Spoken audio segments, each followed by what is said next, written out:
بسم اللہ الرحمن الرحیم۔ محترم ناظرین کرام، السلام علیکم ورحمۃ اللہ وبرکاتہ۔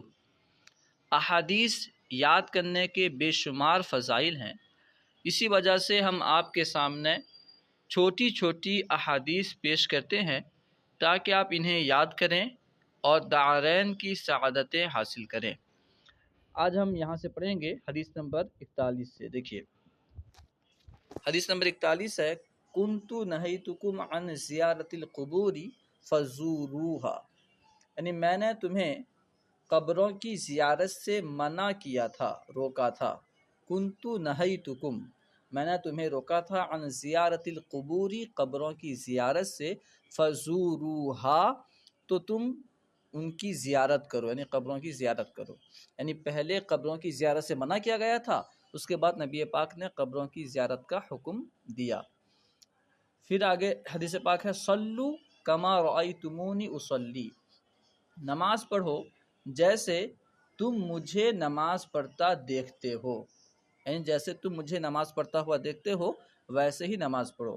صلو کما رأیتمونی اصلی، صلو کما رأیتمونی اصلی، صلو کما رأیتمونی اصلی۔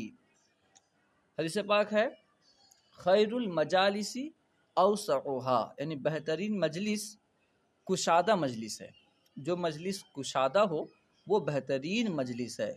خیر المجالس اوسعها، خیر المجالس اوسعها۔ الدعاء هو العبادہ، دعا عبادت ہے۔ الدعاء هو العبادہ، دعا عبادت ہے۔ حدیث نمبر 45 ہے، افضل الذکر لا الہ الا اللہ، افضل ذکر لا الہ الا اللہ ہے، سب تمام ذکروں میں سے افضل ذکر لا الہ الا اللہ ہے۔ افضل الذکر لا الہ الا اللہ۔ من صلی البردین دخل الجنہ، جس نے دو ٹھنڈی نمازوں کو ادا کیا، جس نے دو ٹھنڈی نمازیں پڑھی وہ جنت میں داخل ہوگا۔ اب ٹھنڈی نمازوں سے مراد کیا ہے؟ نماز فجر اور نماز عصر، یعنی جس نے نماز فجر اور نماز عصر ادا کی وہ جنت میں داخل ہوگا۔ من صلی البردین دخل الجنہ، من صلی البردین دخل الجنہ۔ ایاکم والظن فإن الظن اکذب الحدیث، گمان سے بچو، ایاکم والظن، گمان سے بچو، فإن الظن اکذب الحدیث، اس لیے کہ گمان سب سے جھوٹی بات ہے، لأن الظن اکذب الحدیث، زیادہ جھوٹی بات ہے۔ یہاں گمان سے مراد مطلق گمان نہیں ہے بلکہ برا گمان ہے۔ گمان سے بچو یعنی برے گمان سے بچو، اس لیے کہ برا گمان یہ سب سے جھوٹی بات ہے۔ ایاکم والظن فإن الظن اکذب الحدیث، ایاکم والظن فإن الظن اکذب الحدیث۔ اس کے بعد حدیث پاک ہے، نبی پاک صلی اللہ تعالی وسلم نے ارشاد فرمایا، لا آکل متکئن، یعنی میں ٹیک لگا کر نہیں کھاتا۔ لا آکل متکئن، میں ٹیک لگا کر نہیں کھاتا۔ لا آکل متکئن، میں ٹیک لگا کر نہیں کھاتا۔ تو ہم نبی پاک کے غلام ہیں، ہمیں بھی ٹیک لگا کر نہیں کھانا چاہیے۔ حضرت عائشہ یہ بات کرتی ہیں کہ جب نبی پاک صلی اللہ تعالی علیہ وسلم بارش کو دیکھتے تو فرماتے، اللہم صیبا نافعا، یعنی اے اللہ نفع بخش بارش، یعنی اللہ تو ہمیں نفع بخش بارش عطا فرما۔ اللہم صیبا نافعا، اللہم صیبا نافعا۔ حضرت عائشہ سے ہی روایت ہے، نبی پاک نے فرمایا، من عمل عملا لیس علیہ امرنا فہو رد، من عمل عملا لیس علیہ امرنا فہو رد، جس نے کوئی ایسا کام کیا جس پر ہمارا حکم نہیں ہے، یعنی جو ہمارے حکم پر نہیں ہے، جس نے کوئی ایسا کام کیا جو کام جس کام کے تعلق سے ہمارا حکم نہیں ہے، فہو رد، تو وہ مردود ہے۔ من عمل عملا لیس علیہ امرنا فہو رد، من عمل عملا لیس علیہ امرنا فہو رد۔ حدیث نمبر 51 ہے، انما جعل الاستئذان من اجل البصر، بے شک اجازت طلب کرنا اس لیے بنایا گیا ہے، اس لیے رکھا گیا ہے تاکہ آنکھ کی وجہ سے، من اجل البصر دیکھنے کی وجہ سے، نظر کی وجہ سے، انما جعل الاستئذان من اجل البصر، بے شک اجازت طلب کرنا آنکھ کی وجہ سے رکھا گیا ہے۔ مطلب یہ ہے کہ اگر کسی کے گھر جائیں تو جو اجازت طلب کرنے کا حکم ہے وہ اس لیے ہے تاکہ نگاہ کسی غیر محرم پر نہ پڑے۔ بعض لوگ جاتے ہیں تو گھر میں جھانکتے ہیں، پھر بعد میں اجازت طلب کرتے ہیں۔ اجازت طلب ہی اس لیے کرتے ہیں کہ غیر محرم پر نظر نہ پڑے۔ اب گھر میں جھانکنا ظاہر سی بات ہے، اس کے بعد پھر اجازت طلب کرنا، تو اجازت طلب کرنے کا جو مقصد تھا وہ تو فوت ہو گیا پہلے ہی۔ خیر، انما جعل الاستئذان من اجل البصر۔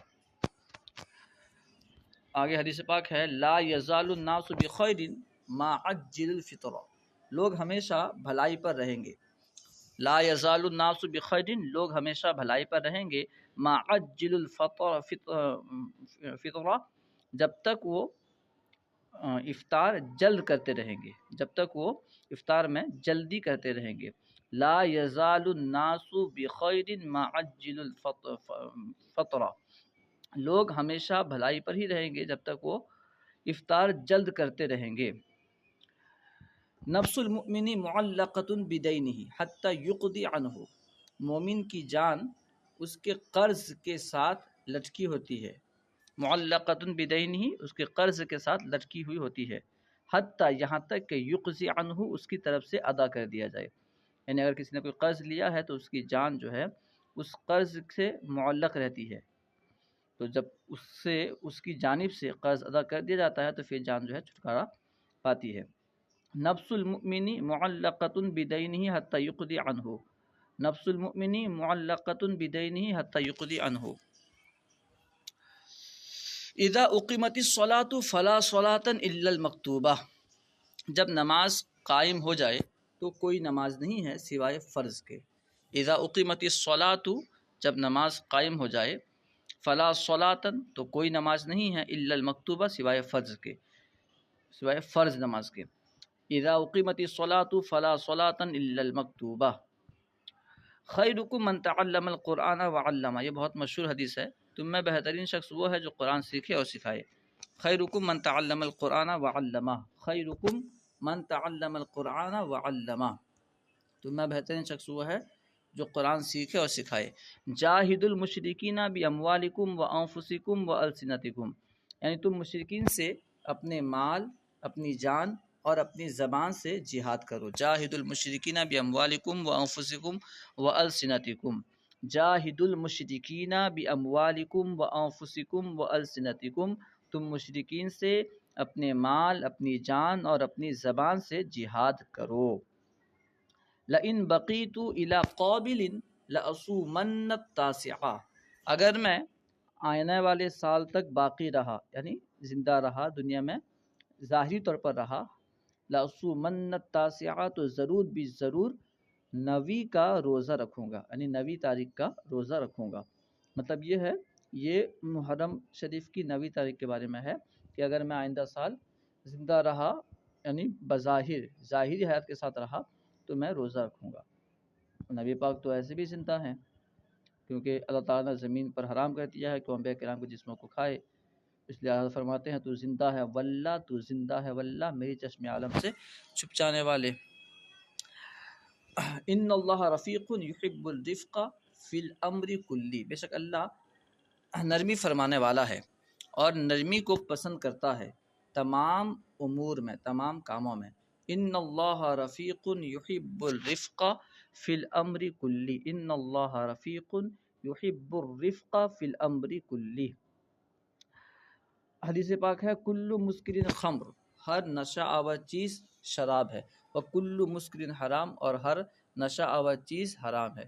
کل مسکر خمر وکل مسکر حرام، یعنی ہر نشہ آور چیز شراب ہے، ہر نشہ آور چیز حرام ہے۔ حدیث پاک ہے، احب العمل الی اللہ ما داوم علیہ صاحبہ وان قل، اللہ کے نزدیک زیادہ محبوب عمل وہ ہے جس پر اس کا کرنے والا ہمیشگی اختیار کرے اگرچہ وہ کم ہو۔ وَإِنْ قَلَّ، احب العمل الی اللہ ما داوم علیہ صاحبہ وَإِنْ قَلَّ، احب العمل الی اللہ ما داوم علیہ صاحبہ وَإِنْ قَلَّ، احب العمل الی اللہ ما داوم علیہ صاحبہ وان قل، اللہ کے نزدیک زیادہ محبوب عمل وہ ہے جس پر صاحب عمل کرنے والا ہمیشگی اختیار کرے اگرچہ کم ہو۔ امید ہے کہ آپ کو پوری بات سمجھ میں آ گئی ہوگی۔ تشریح کے لیے، احادیث کی تشریح سمجھنے کے لیے بڑی کتاب کا مطالعہ کریں۔ یہاں بس مقصد یہ ہے کہ آپ احادیث کو یاد کریں۔ السلام علیکم ورحمۃ اللہ وبرکاتہ۔